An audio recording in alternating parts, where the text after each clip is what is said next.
आज हम लोग तो जो करना है एक टॉपिक है ह्यूमन हेल्थ एंड डिजीज में से जिसे हम लोग एड्स बोलते हैं। ये एक बीमारी है, ठीक है, और इस बीमारी से हर साल क्वेश्चन बहुत सारे आते हैं। तो नीट में तो चालू करते हैं ये क्या इसके बारे में, ठीक है। अब इस एड्स जो है AIDS, एड्स जो है इसका फुल फॉर्म है एक्वायर्ड इम्यूनो डेफिशिएंसी सिंड्रोम। अब इसे इसके शब्दों यानी इसके नाम को शब्द वाइज तोड़ते जाएंगे। एक्वायर्ड मतलब एक्वायर, अगर हम लोग डिजीज के बारे में देखें तो दो तरह की डिजीज होती हैं। एक होती है जो एक ऑर्गेनिज्म अपने लाइफ टाइम में एक्वायर करता है, एक होती है जो ऑर्गेनिज्म बर्थ के साथ लाता है, मतलब अपने पेरेंट्स से इनहेरिट करके लाया हुआ रहता है। तो यहाँ पे इसका नाम एक्वायर्ड इसीलिए है, इसके नाम में एक्वायर्ड इसीलिए आ रहा है क्योंकि ये जो है ये अपने पेरेंट्स से इनहेरिट करके नहीं लाएगा, ये अपनी लाइफ टाइम में एक्वायर की जाएगी। ये इसके लाइफ टाइम में एक ऑर्गेनिज्म के द्वारा एक्वायर की जाएगी। फिर उसके बाद आते हैं इम्यूनो डेफिशिएंट। इम्यूनो डेफिशिएंट मतलब इम्यूनिटी का कम हो जाना, मतलब ऐसी एक डिजीज जो एक ऑर्गेनिज्म अपनी लाइफ टाइम में एक्वायर करेगा और उसमें जो उसकी जो इम्यूनिटी है वो कम हो जाएगी। कैसे इम्यूनिटी कम हो जाएगी? इम्यूनिटी किसके ऊपर मेनली डिपेंड कर रही है? बी और टी लिम्फोसाइट मान सकते एक वो मानने के लिए, मतलब बी और टी लिम्फोसाइट का काम कम हो जाएगा। अभी किसका काम कम होता है वो बाद में देखेंगे आगे। पर एक सोचने के लिए, सोचने एक अपनी सोच को डायरेक्शन देने के लिए क्या ये बोल सकते हैं क्या बी और टी लिम्फोसाइट में कुछ तो होगा कि वो अपना काम नहीं कर पाएंगे या कम करेंगे? तो क्या इम्यूनिटी कम नहीं हो जाएगी? और इम्यूनिटी होती क्या है? जो बाहर से एंटीजन आ रहे, बाहर से पैथोजन आ रहे, उनके खिलाफ लड़ने की क्षमता, तो वो कम हो जाएगी, ठीक है। अब सिंड्रोम मतलब क्या होता है? सिंड्रोम होता है कि एक ऐसी कंडीशन जिसमें के सिम्टम्स एक साथ ग्रुप में आते हैं। ऐसा नहीं कि एक आएगा या दो आ जाएंगे, नहीं, ग्रुप में आते हैं सिम्टम्स, मतलब कि इसके बहुत सारे सिम्टम्स हैं और ये सिम्टम्स जो हैं ये ग्रुप में आते हैं। ऐसा नहीं कि एक आ गया या दो आ गए, ऐसा नहीं, ग्रुप में आते हैं, ठीक है। तो वो कहलाता है सिंड्रोम। मतलब ये एक ऐसी डिजीज है जो ऑर्गेनिज्म अपने लाइफ के समय एक्वायर करता है।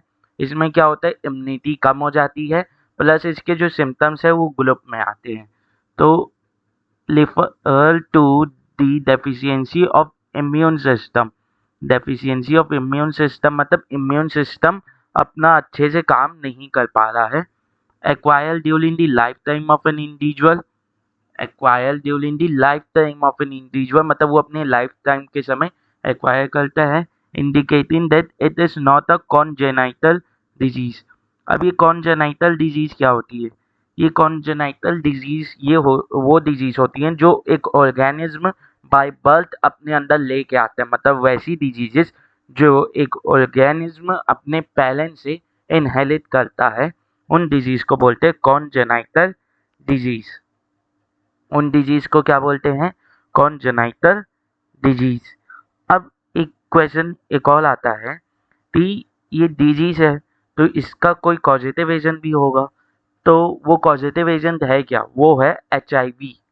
HIV, it is not HIV virus, क्योंकि वी HIV में वी वायरस के लिए स्टैंड कर रहा है, तो जब फुल फॉर्म लिखा जाएगा तो वो वायरस वायरस दो बार में आ जाएगा, तो वैसा नहीं चलता।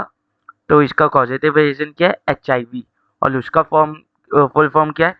इम्यूनो यानी human immuno deficient virus. Human immuno deficient virus मतलब एक ऐसा वायरस जो ह्यूमन में इम्यूनिटी की कमी कर देगा, जो ह्यूमन में इम्यूनिटी की कमी कर देगा। और वो क्या है? एक लेटलो वायरस है। वो क्या है? एक वैटलो वायरस। अब ये वैटलो वायरस क्या होता है? वैटलो वायरस वो प्रकार के वायरस होते हैं जिनका जो जीनोम रहता है वो RNA रहता है। उनका जीनोम क्या रहता है? RNA रहता है, ठीक है। अब इतना समझ में आया, ठीक है। अब हम लोग ने कहीं ना कहीं सुना है कि जो एस है वो मदर से फीटस में भी हो जाता है, मदर से फीटस में भी हो जाता है। तो वहाँ पे ये कैसे नहीं, वहाँ पे ये कैसे नहीं कॉन्जेनाइटल होता, वहाँ पे तो इनहेरिटल है। अब इनहेरिट का मतलब होता है कि उस वो जो जीन्स के थ्रू आया हुआ इनहेरिट, जीन्स के थ्रू कुछ भी चीज़ आएगी, कोई भी डिजीज़ आएगी, तो वो इनहेरिटेंस, पर ये जीन्स के थ्रू नहीं आती। क्या होता है कि मदर और बच्चे के बीच में प्लेसेंटा रहता है, तो प्लेसेंटा से पैथोजन पास नहीं हो पाते। पर एचआईवी वायरस क्या रहता है, एचआईवी वायरस के प्लेसेंटा से पास होने के चांसेस 33% रहते हैं। मतलब 1 तिहाई% रहता है कि ये पास हो जाए, इसीलिए इसे कॉन्जेनाइटल नहीं बोल सकते, क्योंकि चांसेस है। अगर वरना पास होता तो कॉन्जेनाइटल ही हो जाता, और अगर जीन्स के थ्रू पास हो रहा रहता तो कॉन्जेनाइटल हो जाता। ठीक है। अब दूसरी चीज एक और याद रखनी है कि एचआईवी वायरस का होना ही वो एड्स नहीं होता, क्योंकि एचआईवी वायरस जरूरी नहीं है कि काम करे कि एड्स हो जाए। मतलब ये कैसे कि कोरोना वायरस होगा तो कोरोना तो होगी डिजीज, ऐसा नहीं है। क्या होता है कई बार जो वो है, जैसे कोरोना वायरस कईयों में पाया गया, पर क्या उन्हें कोरोना हुआ? नहीं, क्योंकि उनकी इम्यूनिटी इतनी अच्छी थी, या उनके अंदर वो जो वायरस है वो काम नहीं कर पाया, वो वायरस अपने इनएक्टिव स्टेज में ही रहा। तो वैसे ही एचआईवी में, एड्स में क्या होता है, अगर एचआईवी वायरस है तो जरूरी नहीं थी वो एड्स कॉज करे, वो सिर्फ ब्लड में प्रेजेंट हो सकता है, बहुत कम अमाउंट में। ठीक है। और जब वो बहुत ज़्यादा अमाउंट में होता है, इम्यूनिटी तो बहुत ज़्यादा कम कर देता है, तब जाके एड्स होता है। ठीक है। तो एड्स उसकी हाइपर एक्टिव, यानी उसकी बहुत ज़्यादा एक्टिविटी का वो है रिजल्ट। ठीक है। अब आता है वो, तो अब आगे पर बढ़ते हैं कि सिंड्रोम क्या है। एक ग्रुप ऑफ सिम्टम्स है। सिंड्रोम क्या है? ग्रुप ऑफ सिम्टम्स को सिंड्रोम बोला जाता है। तो इसमें सिम्टम्स क्या आते हैं? नाइट स्वेट, मतलब सोने के समय बहुत ज़्यादा पसीना आता है। माउथ अल्सर, मतलब मुंह में छाले हो जाते हैं। स्वेलन लिम्फ नोड्स, जैसे लिम्फ नोड्स हैं वो थोड़े फूल जाते हैं, उनमें इन्फ्लेमेशन हो जाता है। चिल्स, अचानक से ठंडी लगती है। स्किन रैशेस, स्किन में घाव सलीके हो जाते हैं। फैटीग, थकान होने लगती है। फीवर, बुखार आ जाता है। सोल थ्रोट, जो ताते हैं, जो कंठ है, या जो वो है गला, वो थोड़ा सा खसखसाया हुआ रहता है। अब आता है मसल एक, मसल्स में दर्द होने लग जाती है, मसल्स में दर्द होने लग जाता है। ठीक है। अब आगे बढ़ते हैं। अब क्या है कि ऐसा थोड़ी है कि ये एचआईवी बहुत पहले से है, नहीं, इसे पहले डिटेक्ट किधर किया गया था? यूएसए में। यूएसए में कब? 1981 में। और किन में डिटेक्ट किया गया था? होमोसेक्सुअल मेल्स में, मतलब जो वो करते थे आइडेंटिफाई एज गे, ऐसा वैसा करते रहते हैं ना, वो होते हैं होमोसेक्सुअल मेल्स। ठीक है। और इंडिया में इसका पहला केस कब आया था? 1986 में। तो इंडिया वाला तो याद रखने की जरूरत नहीं, सिर्फ ये पहला फर्स्ट के डिटेक्टेड इन वर्ल्ड में याद रख लेना। यूएसए में कब? 1981 में। ये होमोसेक्सुअल मेल्स वाला भी याद रखने की जरूरत नहीं।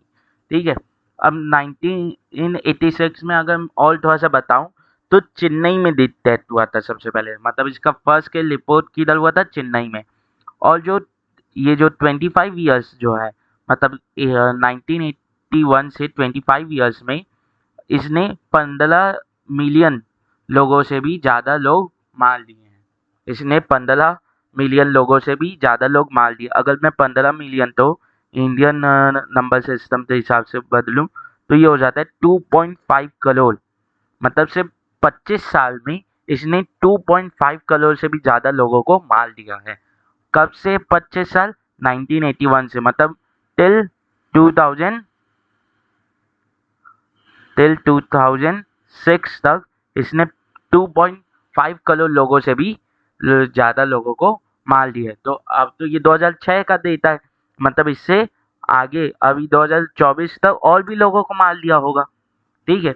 और ये एक वायरल डिजीज है, मतलब ये वायरस के थ्रू फैलती है और इसका कॉजेटिव एजेंट क्या है, HIV, human immuno deficiency virus, मतलब वो वायरस जो ह्यूमन में डेफिशिएंसी कॉज कर देता है। It is a globe of virus, मतलब इसमें ये ग्लोब है HIV-1 HIV-2 और बिलोंग करता है ये ग्लोब को, जिसे हम लोग लैटेलो वायरस बोलते हैं। लैटेलो वायरस क्यों? क्योंकि इसका जो RNA है, इसके पास RNA जीनोम है और वो एक एनवेलप से कवर्ड है, ठीक है। और इसके बाद लिवर्स ट्रांसक्रिप्टेज एंजाइम भी है। अब लिवर्स ट्रांसक्रिप्टेज एंजाइम क्यों? क्योंकि वायरस बेसिकली काम कैसे करते हैं, जैसे बैक्टीरियोफाज है, हम लोगों ने बायोलॉजिकल क्लासिफिकेशन में पढ़ाया जाता है कि बैक्टीरियोफाज क्या करता है, अपना RNA अंदर डाल देता है, फिर RNA क्या बनाता है, वो अपना RNA DNA बनाता है और फिर वो DNA जो बैक्टीरिया है उसके DNA के साथ मिल जाता है। तो ये जो RNA से DNA बनाना है इसे लिवर्स ट्रांसक्रिप्शन बोला जाता है और इसमें जो एंजाइम लगता है वो लिवर्स ट्रांसक्रिप्टेज होता है। तो कोई भी सेल जिसके पास DNA है वो लिवर्स ट्रांसक्रिप्टेज अपने पास थोड़ी रखेगा, वो अपने पास रिवर्स ट्रांसक्रिप्ट तो नहीं लगेगा, क्योंकि सेल में DNA से RNA बनना है ताकि प्रोटीन बन सके, सेंट्रल डॉगमा हो सके, तो वो ट्रांसक्रिप्टेज एंजाइम लगेगा ताकि DNA से RNA बन सके, DNA से RNA बन सके। अगर वो रिवर्स ट्रांसक्रिप्टेज लगेगा तो ये RNA वापस DNA में बदल जाएगा, अब प्रोटीन बन ही नहीं पाएगा, प्रोटीन बन ही नहीं पाएगा अगर रिवर्स ट्रांसक्रिप्टेज वो लगने लग गया तो सेल रिवर्स ट्रांसक्रिप्टेज अपने पास नहीं लगता, तो क्या करता है वायरस अपने पास खुद का रिवर्स ट्रांसक्रिप्टेज लेके आता है, ठीक है, खुद का रिवर्स ट्रांसक्रिप्टेज लेके आता है। तो इसमें भी रिवर्स ट्रांसक्रिप्टेज प्रेजेंट होता है। तो अब ये जो है इसके बाद दो, ये जो है ये एक RNA स्ट्रैंड है, सिंगल स्ट्रैंडेड RNA है और ये एक सिंगल स्ट्रैंडेड RNA है। मतलब इसके पास कितने मॉलिक्यूल्स है RNA के, इसके पास 2 मॉलिक्यूल्स है सिंगल स्ट्रैंडेड RNA के। फिर ये जो लाल लाल है ये जो है ये है इसका रिवर्स ट्रांसक्रिप्टेज एंजाइम। ये क्या है? Reverse transcriptase enzyme, reverse transcriptase enzyme. फिर उसके बाद ये जो है ये है प्रोटीएस और ये है इंटीग्रेस। प्रोटीएस मतलब ये जो वो है, ये जो कवलिन है इसकी प्रोटीन की, ये यानी बेसिकली ये जो कवलिन है ये है कैप्सिड, ये भी प्रोटीन का है और ये है इसकी प्रोटीन की कवलिन दूसरी। तो ये दोनों जो प्रोटीन की कवलिन है, तो जब इसे बाहर जाना होगा, जब इसे किसी एक एनिमल सेल या किसी और सेल के अंदर यानी ह्यूमन सेल के अंदर जाना होगा, तो इस प्रोटीन की कवलिन तो पास करना है RNA, तो ये इसके पास प्रोटीएस लेता है, ये उस समय एक्टिव हो जाता है और ये दोनों लेयर को तोड़ देता है, इनमें छेद बना देता है और RNA फिर बाहर आके एनिमल की सेल में चल देता है, ठीक है। फिर इंटीग्रेस क्या करता है, ये फिर उसके बाद इंटीग्रेस क्या करता है, इंटीग्रेस क्या करता है कि जब जो RNA है वो रिवर्स ट्रांसक्रिप्शन करते DNA बना लेता है और DNA के एनिमल सेल के DNA के साथ जुड़ जाता है, फिर वहाँ पे अपना RNA बनाते जाता है वो कंटिन्यू। तो वो जो RNA बनता है वो बैक्टीरिया यानी वो HIV वायरस में कैसे बदलेगा, जब वो फिर से वो कैप्सिड और प्रोटीन लेयर में कवर हो जाएगा, ठीक है। तो उस समय प्रोटीन लो तो आपस में कैप्सिड और प्रोटीन लेयर के फॉर्म में कौन जोड़ता है, ये जो इंटीग्रेस लेता है यही जोड़ता है, ठीक है। तो प्रोटीयस और इंटीग्रेस के वो काम हो गए। फिर उसके बाद ये जो एक लेयर दिख रही पिंक में, ये जो है ये लिपिड की लेयर है, ये जो है ये लिपिड की लेयर है और ये जो है ये एक ग्लाइकोप्रोटीन है, ये जो है ये एक ग्लाइकोप्रोटीन है, ये HIV का स्ट्रक्चर था। तो इसके पास क्या है, 2 सिंगल स्ट्रैंडेड RNA मॉलिक्यूल और एक RNA मॉलिक्यूल के पास उसका एक क्या रहता है, रिवर्स ट्रांसक्रिप्टेज एंजाइम। तो टोटल में कितने रिवर्स ट्रांसक्रिप्टेज एंजाइम है, दो लिवर ट्रांसक्रिप्टेज एंजाइम है। दूसरा कैप्सिड क्या है? कैप्सिड एक प्रोटीन की लेयर है, एनवलप है, जो आरएनए जीनोम को कवर करके लगती है। ठीक है, अब आगे बढ़ते हैं। तो अब एचआईवी है या एचआईवी की प्रेजेंस को कैसे डिटेक्ट किया जा सकता है? तो एचआईवी क्या करता है, जो टी लिम्फोसाइट लेता है, टी लिम्फोसाइट जो लेता है उसकी नंबर को बहुत ज़्यादा गिला देता है, और जब टी लिम्फोसाइट की नंबर बहुत ज़्यादा गिर जाती है तब जाती ईस होता है। ठीक है, तो टी लिम्फोसाइट की नंबर में डिक्रीज होने से लो तो एचआईवी इन्फेक्शन डिटेक्ट हो जाता है। और टी लिम्फोसाइट दो प्रकार के होते हैं, एक हेल्पर टी सेल और एक हमारा किलर टी सेल। तो ये हेल्पर टी सेल्स के ऊपर ही वार कर देता है। अब इसने हेल्पर टी सेल क्यों चुना, वो क्यों नहीं चुना, क्या कहते हैं, किलर टी सेल? इसका बेसिस का कंसेप्ट है कि हेल्पर टी सेल ही पैथोजन तो इस पे वो करते, डिटेक्ट करते। बी लिम्फोसाइट को एंटीबॉडी बनाने से बोलता है, प्लस टी किलर सेल्स को लाता है कि आप इन्हें आके मार दीजिए। ठीक है, तो अब एक जन है जो मेरे दुश्मन के पास संदेश पहुंच, मेरे दो दुश्मन हैं उनके पास संदेश पहुंचा है, तो मैं सीधा मेरे दुश्मन के ऊपर वार करने से अच्छा मैं पहले उस संदेश जो पहुंचा रहा है उसे मारूंगा, ताकि मेरे दुश्मन मेरे तक आ ही ना पाए। वही एचआईवी करता है कि जो इसे आइडेंटिफाई करते इसके अपोजिट में एंटीबॉडी बनवा सकता है, उसी तो ये मार देता है, उसी को ये मार देता है। तो ये ना टी किलर सेल्स इसके ऊपर अटैक कर पाते हैं उतने ज़्यादा, ना ही एंटीबॉडी इसके खिलाफ उतनी ज़्यादा बन पाती है। ठीक है, अब ये टी हेल्पर सेल्स को मारता कैसे है? टी हेल्पर सेल्स क्या हैं? मैक्रोफेजेस हैं, मतलब मोनोसाइट्स हैं बेसिकली। फैगोसाइटों से फैगोसाइटिक सेल हैं, मतलब कि एनगल्फ कर लेते हैं, फैगोसाइट कर लेते हैं एंटीजन को। और एचआईवी जो वायरस है वो भी तो एक एंटीजन ही है बॉडी में। तो ये जो मैक्रोफेज हैं, ये जो फैगोसाइटिक सेल हैं, ये एचआईवी को खा जाते हैं, या तो एचआईवी इनके ऊपर अटैक कर देता है या ये एचआईवी को खा जाते हैं। ठीक है, अब ये जो ग्लाइकोप्रोटीन है इसके ऊपर वाला जो पार्ट है, इसके ऊपर वाला जो पार्ट है इसे जीपी यानी ग्लाइकोप्रोटीन 120 बोलते हैं। जीपी मतलब ग्लाइकोप्रोटीन 120, मतलब इसका नाम क्या है? जीपी 120। इसका नाम क्या है? जीपी 120। ठीक है, इसका नाम है जीपी 120। अब इसमें जीपी क्या, ग्लाइकोप्रोटीन को रिप्रेजेंट कर रहा है। ठीक है, ग्लाइकोप्रोटीन मतलब ग्लूकोज और प्रोटीन मिल के जो बना लेता है। ठीक है, ग्लूकोज और प्रोटीन तो मिला के जो उसमें बना लेते हैं, किसमें? गोल्जी बॉडी में जो बनता है ना, वो रहता है ये। मतलब कि ये एनिमल सेल में रेप्लिकेट कर रहा है, तो ये सिर्फ आरएनए नहीं यूज कर रहा है, यानी आरएनए रेप्लिकेट नहीं कर रहा है, उस एनिमल सेल के गोल्जी बॉडी को भी वो कर रहा है, मतलब उसके ऊपर भी अपना कब्जा कर लिया है, और उससे अपने लिए ये ग्लाइकोप्रोटीन बनाता है, जिससे इसकी प्रोजेनी में भी ये ग्लाइकोप्रोटीन प्रेजेंट हो। ठीक है, अब ये क्या करता है, टी हेल्पर सेल इसके ऊपर अटैक कर लेता है और इसे फैगोसाइट कर लेता है। ठीक है, अब इसे आइडेंटिफाई कैसे करता है T helper cell? T helper cell के ऊपर CD4 रिसेप्टर्स लेते हैं।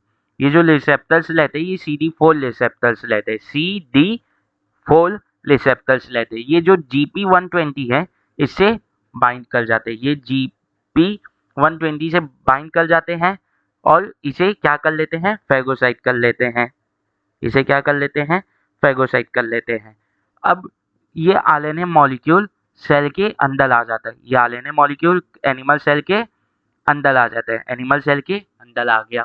अब इसके पास लिवर ट्रांसक्रिप्टेज एंजाइम तो है, अब ये क्या बना लेगा, अपना डीएनए बना लेगा, वायरल डीएनए बना लेगा।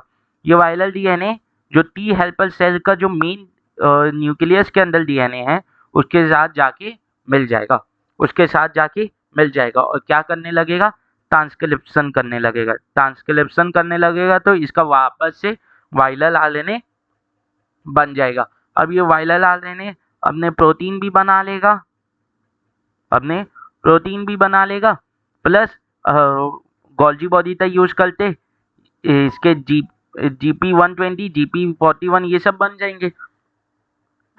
GP41 क्या है? ये जो नीचे का हरा वाला पार्ट है ना, ये GP41 है, और ये जो ऊपर वाला येलो पार्ट है, ये GP120 है। तो गॉल्जी बॉडी तक यूज करते हुए सब बन गए, ग्लाइकोप्रोटीन बन गए दोनों। तो एक HIV के लिए, एक HIV स्ट्रक्चर में इतनी चीजें होती हैं। तो अब इसके बाद जो इंटीग्रेस एंजाइम है वो क्या करेंगे, ये RNA मॉलिक्यूल है, एंजाइम्स भी रेप्लिकेट कर देंगे। RNA मॉलिक्यूल बहुत सारे हैं। अब ये एंजाइम एक साथ इकट्ठा हो जाएंगे, और जो इंटीग्रेस है वो इसके आसपास ऐसे प्रोटीन की कैप्सिड और प्रोटीन की लेयर बनाने में मदद कर देगा। फिर इसके बाद लिपिड की लेयर बन जाएगी, जिसमें ग्लाइकोप्रोटीन भी प्रेजेंट होंगे। तो ये तो अपना एक दूसरा HIV बन गया। ऐसे बहुत सारे HIV प्रोजेनी बन जाएंगे, और फिर वो बहुत सारे बन जाएंगे तो सेल इतने सालों को संभाल नहीं पाएगा, तो सेल फट जाएगा। मतलब टी हेल्पर सेल खत्म हो गया, टी हेल्पर सेल खत्म हो गया। तो ऐसे ही करते करते ये जो प्रोजेनी है ये बाकी टी हेल्पर सेल के ऊपर अटैक करेंगे। ऐसे ही करते करते क्या होगा, टी हेल्पर सेल का नंबर बिल्कुल ही डिक्रीज कर जाएगा, और उसी के कारण इम्यूनिटी भी बहुत डिक्रीज कर जाएगी। ठीक है, फिर वो इम्यूनिटी बहुत ज़्यादा डिक्रीज कर गई तो वो कहलाता है एस। ठीक है, एक्वायर्ड इम्यूनो डेफिशिएंसी सिंड्रोम। अब इसके स्ट्रक्चर में बात करें तो जो कोर रीजन है, मतलब कि ये कोर है, ये बेसिकली कोर है। तो यहाँ पे क्या प्रेजेंट है, यहाँ पे पहले देखें तो दो आइडेंटिकल सिंगल स्टैंडर्ड RNA है। ठीक है, फिर इसके बाद एंजाइम है। कौन कौन से एंजाइम है? रिवर्स ट्रांसक्रिप्टेज है, प्रोटीएस है और इंटीग्लेस है। फिर इसके बाद ये जो इनर प्रोटीन कोड है, जिसे हम लोग कैप्सिड बोल रहे हैं, ये प्रोटीन 24 से बना हुआ है, और ये जो आउटर प्रोटीन कोड है ये बना हुआ है प्रोटीन 17 से। फिर इसके बाद ये जो एनवलप है इसके बाहर, ये लिपोप्रोटीन की बनी हुई है। ये जो है लिपोप्रोटीन की बनी हुई है, मतलब इसमें लिपिड भी है और प्रोटीन भी है। प्रोटीन कैसे? ग्लाइकोप्रोटीन। और वो ग्लाइकोप्रोटीन के दो पार्ट्स हैं, GP120 and GP141। GP141 through the ऐसे अंदर से बाहर होता है, ये मेम्ब्रेन है, यानी ये लिपिड की मेम्ब्रेन है। तो GP41 ऐसे प्रेजेंट होता है, और GP120 इसके ऊपर यहाँ पे प्रेजेंट होता है। GP120 जो लेता है इसके पास कॉम्प्लीमेंट्री सीक्वेंस लेती है CD4 रिसेप्टर्स की, और ये CD4 receptors helper T cell में प्रेजेंट होते हैं। तो ये GP120 जो है ये CD4 रिसेप्टर से बाइंड कर जाता है। ठीक है, अब आगे चलते हैं। अब आता है कि एड्स का ट्रांसमिशन कैसे होता है, कि एक से दूसरे में कैसे फैलती हैं ये। मतलब कि ये एक कम्युनिकेबल डिजीज है, तो एक हेल्दी पर्सन, ये नहीं एक अनहेल्दी पर्सन से हेल्दी पर्सन में, या एक इन्फेक्टिव पर्सन से एक हेल्दी पर्सन में कैसे फैलती हैं। तो इसके रास्ते जो हैं वो बेसिकली हैं कि sexual contact with infected person, मतलब कि raw sexual contact with infected person, या transfusion of contaminated blood and blood products, कि ब्लड और उनसे डिराइव प्रोडक्ट्स जो हैं उनका तो वो होना ट्रांसफ्यूजन। इसीलिए ब्लड के ट्रांसफ्यूजन से पहले उसकी स्क्रीनिंग की जाती है, ताकि उसमें कोई STD तो प्रेजेंट नहीं है, सेक्सुअली ट्रांसमिटेड डिजीज को कोई प्रेजेंट नहीं है, या कोई और सी डिजीज तो प्रेजेंट नहीं है, कोई बैक्टीरिया तो प्रेजेंट नहीं है, कोई एंटीजन तो प्रेजेंट नहीं है। ये बोल सकते हैं जैसे इंटरवीनियसली दलग लिए जाते हैं, मतलब कि ऐसे 3-4 लोगों का ग्रुप इकट्ठा हो जाता है और फिर वो दलग्स लेते हैं सेम नीडल से। ठीक है, या टैटू आर्टिस्ट जो लेते हैं वो सेम नीडल का यूज़ करते और सालों में बना देते, तो वो वैसे ही में बहुत सी डिजीज फैलती है। तो नीडल उन लोग स्टेरलाइज नहीं करते, या स्टेरलाइज करते हैं पर वो स्टेरलाइजेशन द प्रोसेस वो किसी एक स्पेसिफिक बैक्टीरिया या स्पेसिफिक पैथोजन के लिए इनफ नहीं रहता उसे ख़त्म करने के लिए। ठीक है, तो वैसे में ट्रांसफर होते जाते हैं, या एक मदर से इन्फेंट में ट्रांसफर हो जाते हैं प्लेसेंटा के थ्रू। इसे वर्टिकल ट्रांसमिशन भी बोलते हैं और इसके 33% चांसेस लेते हैं। ये तो वो हैं जो हम लोग ने सुने हैं, ये जो हम लोग ने जनरली सुने हुए हैं। अब ऐसा भी हो सकता है कि ब्लेड, जैसे नाई के पास ब्लेड रहता है, नाई के पास वो जो रहता है ब्लेड रहता है, उससे हल्का सा कट लग गया, अब आफ्टर ब्लड जो है वो एक्सपोज हो गया। क्या पता वो उसी ब्लेड का वो यूज करते किसी और पेशेंट, किसी और आदमी का भी किया हो, तो उसका भी ब्लड एक्सपोज हो गया हो गलती से, तो उस ब्लेड के ऊपर HIV वायरस आ गए हो, अब आपका लगा, आपका ब्लड एक्सपोज हुआ उसी ब्लेड पे, तो आप में वो ट्रांसफर हो गए, अब आपके अंदर भी HIV आ गया। इसीलिए तो नाई को बोलते हैं कि ब्लेड बदलने के लिए हमेशा उस तला जो रहता है उसके पास, उसमें हमेशा ब्लेड बदलने से बोला जाता है। ठीक है, तो अब इसमें पढ़ें तो सेक्सुअल लूट क्या है? Sexual contact with infected person. ठीक है, रॉ सेक्सुअल कोइटस में, यानी रॉ कोइटस में बिना कॉन्डम का यूज किए हुए तो इन्फेक्टेड पर्सन के साथ उसमें से वो फैलता है। अब कॉन्डम ही प्रिवेंट कर सकता है, कोइटस में सिर्फ कॉन्डम ही प्रिवेंट कर सकता है STD या एड्स को फैलने से। जो डायफ्राग्राम है या वॉल्स हैं वो प्रिवेंट नहीं कर पाते। ठीक है, अब इसमें आ जाते हैं मल्टीपल सेक्सुअल पार्टनर्स वाले। ठीक, आए देखे किसी के साथ भी ना वन नाइट स्टैंड, ये सब बकवास चीज़ें, या हमारी संस्कृति का वो भी नहीं है, पार्ट भी नहीं है ये। वो पश्चिमी संस्कृति ये सब क्यों करना, पर लोग मानते नहीं हैं, चाटने में लगे हुए हैं दूसरों की, बाहर वालों की। यार उन लोग जो कर रहे हैं वो हर चीज़ सही नहीं है, कुछ चीज़ सही हो सकती है तो उसे अपनाओ ना, हर चीज़ तो लो तो अलग अलग मॉडर्न, क्या मॉडर्न, उससे क्या ही हो जाता है। ठीक है, प्रोस्टिट्यूट जो लेते हैं, होमोसेक्सुअलिटी से भी फैलता है, कि जो अमेरिका में चलता है कि आई आइडेंटिफाई ऐसा चीज जो चलता है। हाँ, मैंने एक जगह पढ़ा था, एक दिन बोल रहा था आई आइडेंटिफाई ऐसा कुछ करते, कुछ बकवास सा तो बोला था। अब आर्टिफिशियल इंसेमिनेशन में जो नीडल यूज की जाती है, कई बार वो स्टेरिलाइज नहीं की जाती। ठीक है, अब आता है पेरेंटल लूप्स। पेरेंटल लूप्स में जैसे कि जो आप ब्लड डोनेट कर, कोई आदमी ब्लड डोनेट किया, अब उसे तो पता नहीं थी उसके अंदर HIV है, क्योंकि उसके अंदर HIV काम नहीं कर रहा है, या काम कर रहे तो बहुत कम कर रहे, पर तो जिसके कारण उसे कोई इफेक्ट नहीं हो रहा है, मतलब उसके अंदर इम्यूनिटी डाउन नहीं हो रही है। पर क्या पता कि उसके ब्लड से, कि उसका ब्लड किसी तो चलाए और उसके अंदर काम कर गया, तो वो अच्छे खासे इंसान तो एज हो जाएगा। तो इसीलिए इसी तो बचाने के लिए पहले स्क्रीनिंग की जाती है, पहले चेक किया जाता है ब्लड तो ट्रांसफ्यूजन से पहले। ठीक है,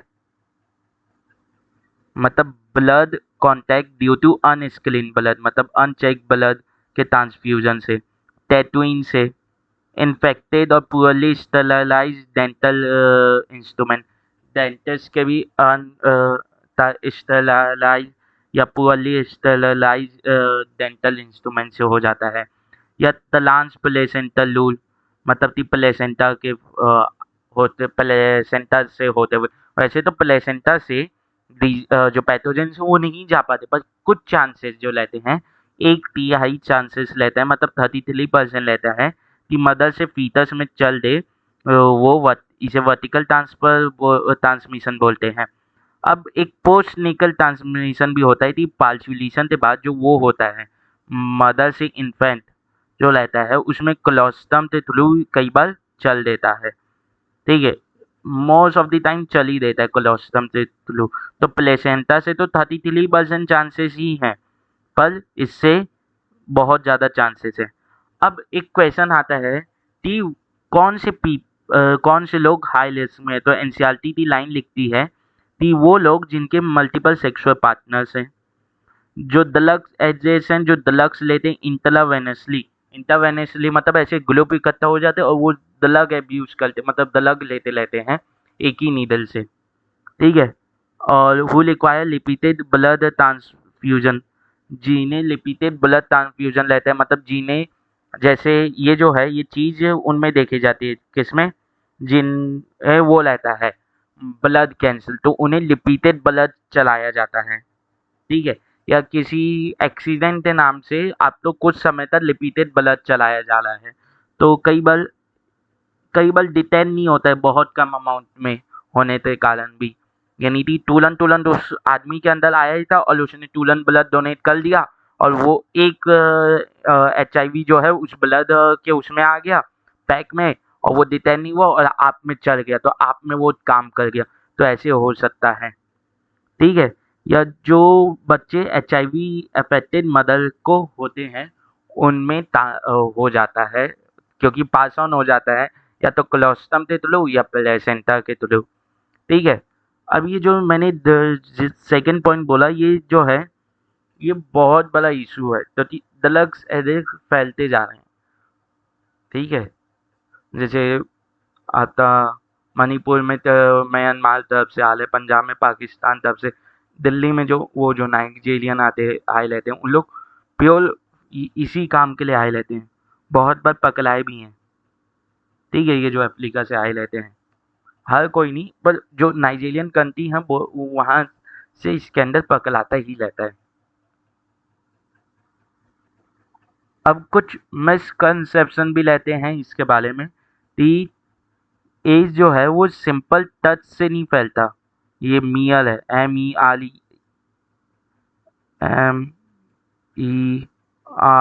मतलब बस छूने से नहीं फैलता, ये सिर्फ फिजिकल कॉन्टेक्ट से नहीं फैलता कि हाथ मिला ली, ये सब से नहीं, हगिंग से नहीं, किसिंग से नहीं, शेयर इन मील्स मतलब खाना शेयर करने से नहीं, सेकंड हैंड से नहीं, हाथ मिलाने से नहीं, मॉस्किटो बाइट से नहीं कि मच्छर से काट लेने से, खांसी या छींकने से नहीं फैलता, या एज जो जिसे एज हुआ है उस पेशेंट का ख्याल रखने से नहीं फैलता, ये सिर्फ फैलता है बॉडी फ्लूइड से। तो बॉडी फ्लूइड में तो सलाइवा भी आ जाता है, स्वेट भी आ जाता है, नहीं, यहाँ पे बॉडी फ्लूइड इंक्लूड करता है ब्लड, सीमेन और फिर आपका ब्लड, सीमेन और कोलोस्टम, ब्लड, सीमेन और कोलोस्टलम, ठीक है। इन 3 बॉडी फ्लूइड से फैलता है, ठीक है। या जो अदर जेनाइटल डिस्चार्ज लेते हैं उनसे फैलता है, अदर जेनाइटल डिस्चार्ज जो लेते हैं ये इसी सीमेन की कैटेगरी में आ जाते हैं, ठीक है। तो इन 3 बॉडी फ्लूइड से फैलता है। अब एक क्वेश्चन आता है कि ब्लड से फैल रहा है तो मॉस्किटो बाइट से क्यों नहीं फैलता, तो मॉस्किटो बाइट तो ब्लड ही सक करेगा ना। अब क्या होता है, इसे ऐसे सोच सकते हैं कि डेंगू या मलेरिया सिर्फ एक ही फीमेल जो है एडिस और एनोफिलिस उन्हीं से क्यों फैल रहा है और किसी से क्यों नहीं। जो चिकनगुनिया है वो क्यूलेक्स से ही क्यों फैल रहा है और किसी से क्यों नहीं, क्योंकि ऐसा जरूरी नहीं थी हर एक मॉस्किटो हर एक प्रकार के पैथोजन तो कैली कर पाए, क्या पता वो उसकी कैपेबिलिटी ही ना हो मॉस्किटो की कैली करने की, मॉस्किटो की कैली करने की कैपेबिलिटी ही ना हो। वैसे ही मॉस्किटो की HIV वायरस को यानी HIV को जो वो कैली करने की कैपेबिलिटी ही नहीं होगी, इसीलिए। अब इस क्वेश्चन का आंसर हो गया। अब इसके बाद दिया हुआ है hence it is important for physical and psychological wellbeing, ये व्हील बीन है, ये वेल बीन है, असल में व्हील बीन लिखा गया, दैट दी HIV और infected person are not isolated from family और सोसाइटी, मतलब कि उन्हें सिर्फ ऐसी अलग करते फेंक के नहीं लगना चाहिए, उनका ख्याल रखना चाहिए, ठीक है। ये पॉइंट समझ में आता है, पर मेरा जो सोचना है कि ठीक है उनके साथ भेदभाव नहीं करना चाहिए कि आज आपको पता चला किसी पेशेंट को HIV है या एड्स है तो आप उसके साथ अन्याय कर लो, उससे पूरा निकाल दियो जॉब ऑफ से, तो दी सिंपल मियर टच हैंडशेक ये सबसे नहीं फैलता, ठीक है। अब मेरा सोचना ये भी है कि जो पेशेंट है उसे भी थोड़ा ख्याल रखना चाहिए, अरे उसकी गलती नहीं है पर उसे भी तो थोड़ा ख्याल रखना चाहिए कि ऐसे सोसाइटी जो है, अब किसी भी इंसान तो डर लगेगा ही, तो उसे भी एकदम ऐसी नहीं है कि मैं सोसाइटी में एकदम कूद के लाऊं, उसे भी थोड़ा सा परहेज करना ही चाहिए, क्योंकि सिर्फ अपने बारे में सोचेगा तो फिर वैसे भी लोग अपने बारे में सोचेंगे और उसके साथ वो होगा अन्याय, तो फिर आएगा कि एड्स या HIV पेशेंट के साथ अन्याय हो रहा है। तो मैं दोनों तरफ से बोल रहा हूँ कि दोनों तरफ से एक अप्रोच आनी चाहिए थी, जो पेशेंट है वो भी थोड़ा सा वो करे, मतलब कि एक बैग पीछे ले, और जो सोसाइटी है वो भी एक बैग पीछे, एक स्टेप पीछे ले। सोसाइटी उसके साथ वो ना करे अन्याय कि उसे निकाल दिए, घर से निकाल दिए, उसके साथ कोई बात नहीं करना, चलो उससे दूर से चले हुए हैं, तो दी आप उसके पास लो, इन सब चीज़ों से नहीं फैलेगा, तो फैलेगा वो तो बॉडी फ्लूइड से भी, और बॉडी फ्लूइड में क्या ब्लड, सीमेन या अदर जेनाइटल डिस्चार्ज, या उससे कोलोस्टम में अगर मदर और इन्फेंट के बीच में है, ठीक है, वरना और किससे फैलेगा, और किसी चीज़ से नहीं फैलता।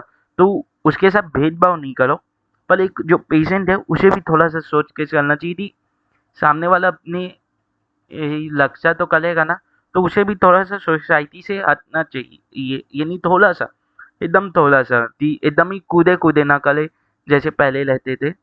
थोड़ा सा डिफरेंस तो आएगा, ये उसे भी समझना चाहिए, ठीक है। मेरा मानना है कि मैं दोनों तरफ से सोच रहा हूँ।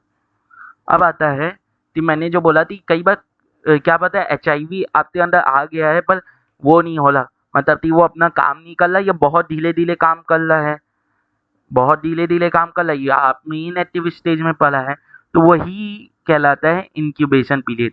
इंक्यूबेशन पीरियड होता है कि आप में वो पैथोजन आ गया, पर उसका जो सिम्टम्स है वो ऐसा तो नहीं है कि आज आया कल दिखेगा, नहीं, थोड़ा सा समय लग जाता है। और ये जो समय है यही इंक्यूबेशन पीरियड कहलाता है, यही जो समय का अंतराल है यही इंक्यूबेशन पीरियड कहलाता है। Time interval between the entry of pathogen and appearance of symptoms, बता देते हैं। Time interval between the entry of pathogen and appearance of symptoms is called incubation period. ये कुछ महीनों का हो सकता है, कुछ सालों का हो सकता है, 5 से 10 साल। ये कई बार तो ऐसा होता है कि उसे एचआईवी उसके अंदर एंटर करके पर उसे हुआ ही नहीं, उसकी लाइफ टाइम में कभी, उसकी लाइफ टाइम में कभी हुआ ही नहीं, या 20 साल बाद हुआ या 30 साल बाद हुआ, ठीक है। अब आता है एक विंडो पीरियड। विंडो पीरियड और इंक्यूबेशन पीरियड बहुत अलग अलग है, ठीक है। पीरियड व्हेन पैथोजन एंटर्स और to the time when it can be detected by laboratory test, मतलब कि आपकी बॉडी में एंटर किया पैथोजन, और वो समय जब तक वो आप चेक करवा लें रेगुलरली, अलग ब्लड चेक करवा रहे हो आप रेगुलरली, तो उस समय तक जब तक वो लेबोरेटरी में डिटेक्ट ना हो जाए तब तक ये जो पीरियड है ये कहलाता है विंडो पीरियड। जरूरी नहीं थी विंडो पीरियड और इंक्यूबेशन पीरियड अलग अलग हो, यानी इक्वल हो, और जरूरी नहीं थी ये अलग अलग यानी ताते हैं इक्वल ना हो, ठीक है। T window period incubation period से छोटा भी हो सकता है, क्योंकि एचआईवी बहुत ज़्यादा इम्यूनिटी तो गिला देता है तब एड्स होता है, तो थोड़ा सा कम भी इम्यूनिटी तो गिलाया हुआ होगा, थोड़ा सा कम भी इम्यूनिटी तो गिलाया हुआ होगा, पर उसका नंबर तो बहुत ज़्यादा हो गया होगा, पर एड्स के सिम्टम्स तो दिख नहीं रहे होंगे, मतलब कि अभी तक मुझे सिम्टम्स दिख नहीं रहे, पर उसका नंबर इतना हो गया कि मैं उसे लेबोरेटरी में अगर ब्लड टेस्ट करवाऊँ तुम लोता तो उसमें डिटेक्ट हो जाए तुम में, ठीक, तुम में क्या बोल रहा हूँ यार, किसी और पर्सन ए में, ठीक है। तो जरूरी नहीं थी विंडो पीरियड और इंक्यूबेशन पीरियड अलग अलग हो, और जरूरी नहीं थी वो सेम हो, ठीक है। अब आगे चलते हैं। तो अब आता है टी स्टेप्स क्या हैं, टी किस तरह से काम करता है। पहले क्या करता है एचआईवी हेल्पर टी लिम्फोसाइट में एंटर कर, ये मैंने बता दिया है कि वो हेल्पर टी सेल में एंटर करता है। फिर क्या होता है वो रेप्लिकेट करता है और बनाता है प्रोजेनी वायरस। कैसे बनाते हैं, रिवर्स ट्रांसक्रिप्टेज सेल के जो नेटिव डीएनए या ओरिजिनल डीएनए से मिल जाता है, ट्रांसक्रिप्शन करवाते हैं, अपना आरएनए बनाता रहता है और फिर वो प्रोजेनी में बदल जाता है। फिर उसके बाद क्या करता है प्रोजेनी वायरस जो है वो रिलीज कर दिए जाते हैं ब्लड में, और वो फिर ये जो प्रोजेनी वायरस है ये किन्हें अटैक करते हैं, जो दूसरे टी लिम्फोसाइट में है। कंटिन्यू ऐसी प्रोसेस होते रहता है और टी लिम्फोसाइट का नंबर बहुत ज़्यादा गिर जाता है हेल्पर टी लिम्फोसाइट, तो बी जो लिम्फोसाइट है वो अपना एंटीबॉडी नहीं बना पाते क्योंकि उनके पास सिग्नल नहीं जाता उतना सही, ना ही टी किलर सेल अपना काम सही से कर पाते हैं, ठीक है। अब एक चीज यहाँ से सोचना, टी हेल्पर टी सेल को तो वो मान ले, तो क्या हेल्पर टी सेल सिर्फ उसी को आइडेंटिफाई करता है या दूसरे पैथोजेंस को भी, दूसरे पैथोजेंस को भी आइडेंटिफाई करता है। तो दूसरे पैथोजेंस को भी आइडेंटिफाई करता है, तो क्या हेल्पर टी सेल मर जाएगा तो दूसरे पैथोजन भी आइडेंटिफाई नहीं होंगे, नहीं होंगे, मतलब टी एड्स या एचआईवी के प्रेजेंस के नाम से इम्यूनिटी कम हो जाती है, तो दूसरे पैथोजेंस भी अपना इफेक्ट दिखा सकते हैं, वो पैथोजेंस भी दिखा सकते हैं जो कभी दिखाई नहीं पाते, जैसे हम लोग तो रेगुलरली एयर से या बहुत सी चीज़ों से एक्सपोज हैं, तो क्या होता है कि पैथोजन कंटिन्यू एंटर कर लें, पर हमारी इम्यूनिटी इतनी स्ट्रॉन्ग है, हमारे पास एंटीबॉडी इतनी सारी है कि उन सबको खत्म कर ले रहे हैं। पर अब इम्यूनिटी ही नहीं बची, तो वो जो पैथोजन अभी तक डिजीज कॉज नहीं कर पा लेते, अब वो भी डिजीज इन्फेक्शन कॉज करने लग जाएंगे। ठीक है, तो अब आता है दो फॉर्म है बेसिकली। एक है एस रिलेटेड कॉम्प्लेक्स, जिसे आर्क भी बोलते हैं। ये क्या होता है, एक माइल्ड फॉर्म में एचआईवी रहता है, मतलब कि ये पूरा एस नहीं रहता, ये एस से थोड़ा छोटा रहता है। इसमें इम्यूनिटी गिल तो गई रहती है, पर इतनी भी नहीं गिलती। ठीक है, तो इसमें स्वोलन लिम्फोसाइट्स हो जाते हैं, लिम्फोसाइट फूल जाते हैं, मतलब कि बहुत ज़्यादा अंदर मल्टीप्लाई करते अंदर वायरस बैठे हुए हैं, पते नहीं है अभी। बाउल्स ऑफ फीवर हो जाते हैं। बाउल्स ऑफ फीवर मतलब कंटिन्यू फीवर रहता है, कंटिन्यू इरेगुलर फीवर रहता है। स्वोलन लिम्फ नोड्स हो जाते हैं, लिम्फोसाइट्स और लिम्फ नोड्स थोड़े थोड़े फूल जाते हैं। Repeated episodes of diarrhoea, repeated episodes होते हैं डायरिया के। ठीक है, वेट लॉस हो जाता है, बहुत ज़्यादा वेट में डिक्रीज हो जाता है। प्रोलॉन्ग कफ हो जाता है कि बहुत लंबे समय के लिए कफ हो जाता है। एक होता है फुल ब्लोन एज, ये पूरी तरह से एज होता है। ठीक है, इसमें पेशेंट जो रहता है उसका सेवरली इम्यून डेफिशिएंट हो जाता है, मतलब उसमें इम्यूनिटी बहुत ज़्यादा गिर गई रहती है, बहुत ज़्यादा इम्यूनिटी कम हो गई रहती है। एक नॉर्मल काउंट होता है CD4 रिसेप्टर्स का, यानी एक हेल्पर टी लिम्फोसाइट में एक CD4 रिसेप्टर्स होता है। तो मैं ये बोल सकता हूँ कि जितनी पेन तो उतने ढक्कन, तो एक पेन का ये ढक्कन, वैसे ही एक टी सेल का एक CD4 रिसेप्टर, तो जितने CD4 रिसेप्टर यानी जितने CD4 रिसेप्टर्स उतने लिम्फोसाइट। इसीलिए CD4 रिसेप्टर्स का काउंट नॉर्मली कितना लेता है, 900 इंटू 10⁶ पर लीटर पर, यानी लिम्फोसाइट टी हेल्पर लिम्फोसाइट का भी नंबर कितना लेता है, 900 इंटू 10⁶ पर लीटर। पर जब फुल ब्लोन एज होता है तो वो 1/3 से भी कम हो जाता है, वो करीब करीब 200 इंटू 10⁶ पर लीटर से भी कम हो जाता है, इससे भी वो कम हो जाता है। ठीक है, तो इसीलिए बोलते हैं कि एचआईवी के प्रेजेंस से एचआईवी का बॉडी में प्रेजेंस होना is not equal to AIDS, मतलब एचआईवी प्रेजेंट है तो इसका मतलब ये नहीं कि एज है। एचआईवी जब बहुत ज्यादा काम करने लग जाता है, बहुत ज्यादा इम्यूनिटी तो गिला देता है, तब जाते एज होता है। ठीक है, अब आगे बढ़ते हैं। जो मैंने बोला था वही लिखा हुआ है, due to the decrease in the number of helper T cell the person start suffering from the infection that could have been otherwise overcome. मतलब वो इन्फेक्शन से भी आदमी सफर करने लग जाता है जो उसने नॉर्मली ओवरकम कर लिए होते अगर इम्यूनिटी नहीं गिरी होती। मतलब इसे ऐसे, जो मैंने बोला कि हम लोग नॉर्मली बहुत सारे इन्फेक्शन से यानी बहुत सारे पैथोजन से वो हैं एक्सपोज, कंटिन्यू हवा तो ले ही ले हैं, तो क्या हर एक पैथोजन डिजीज कॉज कर दे रहा है, नहीं, क्योंकि हमारी इम्यूनिटी है इतनी स्ट्रॉन्ग। पर जो वो लेते हैं, मतलब कि जब एस हो जाता है या एस हो जाता है तो इम्यूनिटी इतनी गिर गई रहती है कि जो अभी तक वो नहीं कर पा लेते इन्फेक्शन कॉज, वो भी इन्फेक्शन कॉज करने लग जाते हैं। जैसे कॉमन कोल्ड है, वो 2-3 दिन में खत्म हो जाता है। पर अब अगर कॉमन कोल्ड का वायरस आया तो लाइनो वायरस हुआ, तो अब कॉमन कोल्ड ठीक भी नहीं होगा आसानी से, ये भी हो जाता है। The patients become so immune deficient that they are unable to protect themselves against the atypical, यहाँ पे एटिपिकल आएगा, फ्रॉम दी एटिपिकल इन्फेक्शन, मतलब जो आसानी से नहीं होते इन्फेक्शन, उन इन्फेक्शन से भी अपने आप तो संभाल नहीं पाएगा, जो आसानी से नहीं होते या जो आसानी से ठीक हो जाते हैं अपने आप ही। जैसे कोल्ड, कॉमन कोल्ड हो गया जो लाइनो वायरस के कारण होता है, वो 2-3 दिन के लिए होता है फिर गायब हो जाता है। पर यहाँ पे इतना इम्यूनिटी कम हो जाती है कि वो खत्म ही नहीं होता, बिना दवाई होते वो चलते ही रहता है। ठीक है, most of this infection are due to the opportunistic infection, मतलब the infection which appear only when immunity becomes very weak. Opportunistic मतलब जब उसे कुछ अपॉर्चुनिटी मिली तभी वो काम करता है, वरना नहीं।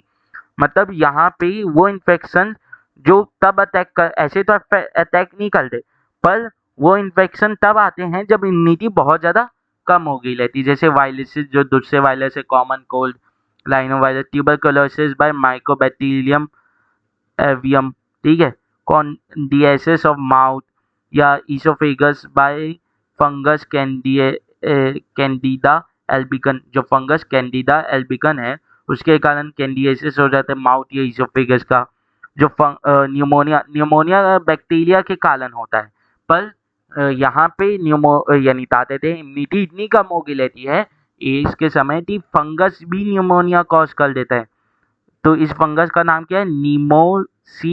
नीमोसाइटेसिस कॉलोनी, नीमोसाइटेसिस कॉलोनी, ठीक है। अब कैंसर ऑफ स्किन हो जाता है, लिम्फ नोड्स में कैंसर हो जाता है या स्किन में, इसे बोलते हैं कालपोसी सार्कोमा, कालपोसी सार्कोमा, या एनसेफेलिटिस हो जाता है, एनसेफेलिटिस बाय, ये क्या लिख दिया हूँ, लेक्सोप्लाज्म गोंडाई, लेक्सोप्लाज्म गोंडाई जो एक प्रोटोजोन है उस यानी टैक्सोप्लाज्म है ये, असल में ये टैक्सोप्लाज्म गोंडाई जो है एक प्रोटोजन, उसके कारण जो वो होता है एन्सेफेलिटिस, वो भी हो जाता है। ये कुछ एग्जाम्पल्स हैं इन्फेक्शन से जो आसानी से नहीं होते, ऐसे तो नहीं होंगे, पर एज में इम्यूनिटी इतनी कम हो जाती है कि ये हो जाते हैं उस समय, इन्हें अपॉर्चुनिस्टिक इन्फेक्शन बोला जाता है। अब आता है इन्वेस्टिगेशन की, पता कैसे लगाएंगे। एक होता है स्क्रीनिंग टेस्ट, टी एक वो लेने के लिए थी, अंदाज़ा लेने के लिए। ये एक होता है एंजाइम लिंक्ड इम्यूनोसॉल्वेंट एसिड, इसे एलिजा शॉर्ट फॉर्म बोला जाता है।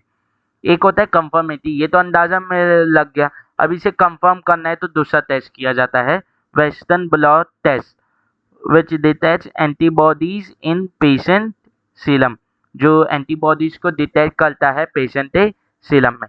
एंटीबॉडीज को क्यों? तो कि अगर कोई एंटीजन आया है, ये जो HIV है ये हेल्पर टी लिम्फोसाइट तो अटैक कर ले, पर क्या सभी हेल्पर टी लिम्फोसाइट तो अटैक कर दे रहे? नहीं, तो कुछ हेल्पर टी से कुछ एंटीबॉडीज तो बनाएंगे, तो उन एंटीबॉडी अगर प्रेजेंट है ब्लड में, मतलब ये HIV यहाँ पे आया है, HIV यहाँ पे आया है, तो इसी को डिटेक्ट कर लिया जाता है एंटीबॉडी के थ्रू।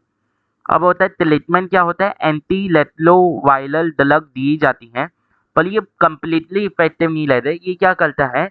लाइफ एक्सपेक्टेंसी तो बढ़ा देता है, पर क्योर नहीं करता, मतलब ये ढीले कर देता है उसके एक्शन तो, पर एक्शन चलते ही रहता है, ठीक है। अब आता है प्रिवेंशन, तो एज का सिर्फ प्रिवेंशन है, उसका कोई क्योर नहीं है, तो prevention is better than cure वैसे भी लाइन चलती है, तो मतलब कि इसका कोई वो नहीं है क्योर, इसका सिर्फ प्रिवेंशन है कि आप अपने आप तो संभाल के रखो।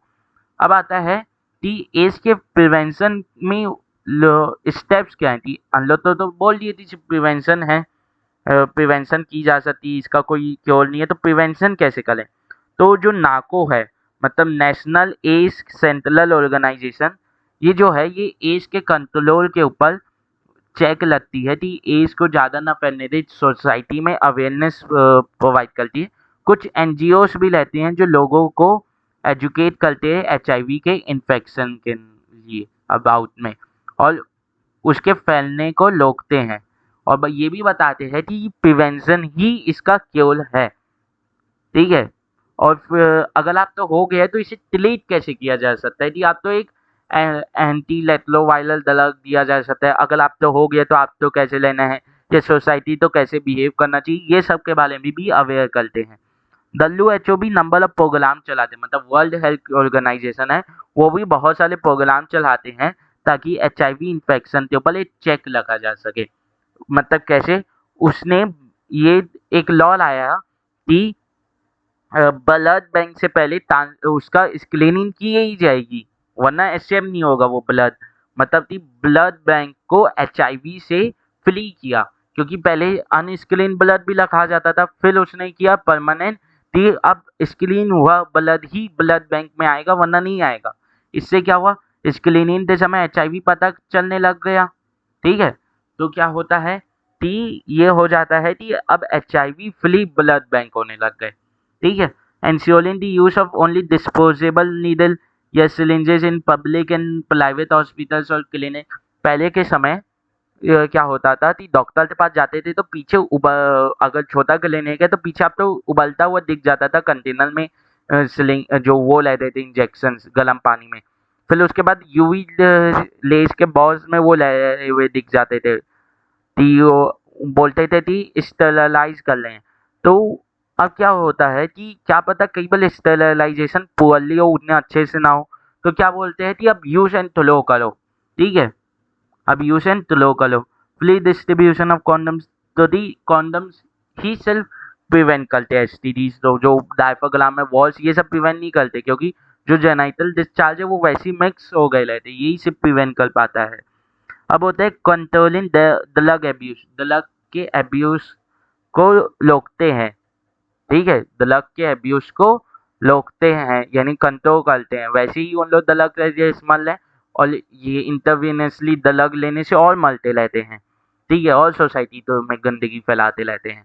तो उसे रोकने के लिए ये होता है, उसे रोकने के ऊपर ध्यान दिया जाता है। एडवोकेटिंग सेफ सेक्स, दी सेफ सेक्स के बारे में बताते हैं। डिवॉर ना करें अगर आपके पास मल्टीपल सेक्सुअल पार्टनर है। प्रमोटिंग रेगुलर चेकअप्स लिए जाएं, रेगुलर चेकअप्स लिए जाएं एचआईवी के बारे में। ससेप्टेबल पॉपुलेशन, मतलब कि जिस पॉपुलेशन में अगर थोड़ा सा डाउट है कि इसमें फैला हो सकता है, अगर इसमें एक जगह से एचआईवी का वो मिला है, मतलब कि एक पेशेंट मिला है, तो वहाँ के एरिया में टेस्ट करवा लेना चाहिए। ठीक है, अब एचआईवी इन्फेक्शन जो है या एड्स जो है, ये छुपाया नहीं जाना चाहिए, ताकि क्योंकि ये जो है ये और लोगों तक फैल सकता है। जैसे कि एक मैंने एक जगह पढ़ा था कि एक लड़की तो था, पर उसने बताया नहीं और फिर वो मैली कर ली एक हेल्दी पर्सन से। अब बाद में क्या हुआ कि जब इस हेल्दी पर्सन ने चेक करवाया तो इसमें भी निकल गया एचआईवी का इन्फेक्शन। तो ये क्या एक धोखा देना नहीं हुआ? ये क्या अपने फ़ायदे के लिए धोखा देना नहीं हुआ? इसीलिए मैं बोल रहा हूँ कि एचआईवी पेशेंट को भी थोड़ा-सा अपने ऊपर ध्यान देना चाहिए कि वो भी सोसाइटी का भाग हैं, तो उन्हें भी एक सोसाइटी के प्रति उनकी ज़िम्मेदारी है। ठीक है? सोसाइटी के प्रति उनकी ज़िम्मेदारी है, तो उन्हें भी एक स्टेप बैक लेना चाहिए। ठीक है? अब एचआईवी और एड्स जो है, वो इन्फेक्टेड पर्सन को हेल्प देनी चाहिए और उन्हें सिम्पैथी, उनके प्रति संभावना रखनी चाहिए। ठीक है? ना कि उन्हें जो वो करना चाहिए, निष्कासित कर देना चाहिए सोसाइटी से। उनकी वो चाहते थे उनकी सिर्फ़ बुराई करनी चाहिए, ऐसा नहीं। उनके वो प्रति एक कोमल भाव रखना चाहिए कि हाँ, हो गया है, डिज़ीज़ हुई है, अब इससे कैसे डील किया जाए इसके ऊपर सोचना चाहिए, ना कि उसे ब्लेम करना चाहिए। और इस चीज़ के ऊपर लोग फ़ोकस करते हैं, पर एक और चीज़ है जो मैं बोल रहा हूँ कब से पॉइंट, कि एचआईवी पेशेंट को भी थोड़ा-सा ध्यान रखना चाहिए कि अगर आप हो पॉज़िटिव एचआईवी से, तो आप अगर मैनेज कर लें तो पहले बता दें, या किसी के साथ कोइटस कर लें तो पहले बता दें। ठीक है? अब इन्फॉर्म करें। अब अपने हिसाब से सोसाइटी में नहीं चल सकते कि मेरे साथ संभावना रखो, मुझे हो गया है। आपको भी कुछ स्टेप्स लेने पड़ेंगे। आप तो पता है कि ये डिजीज़ कम्युनिकेबल है, तो कुछ आपको भी चीज़ों से परहेज़ करना पड़ेगा। ठीक है? तो आज ये एड्स का बस इतना ही टॉपिक है। बस, ठीक है? चलिए मिलेंगे अब बाद में, अगले वीडियो में।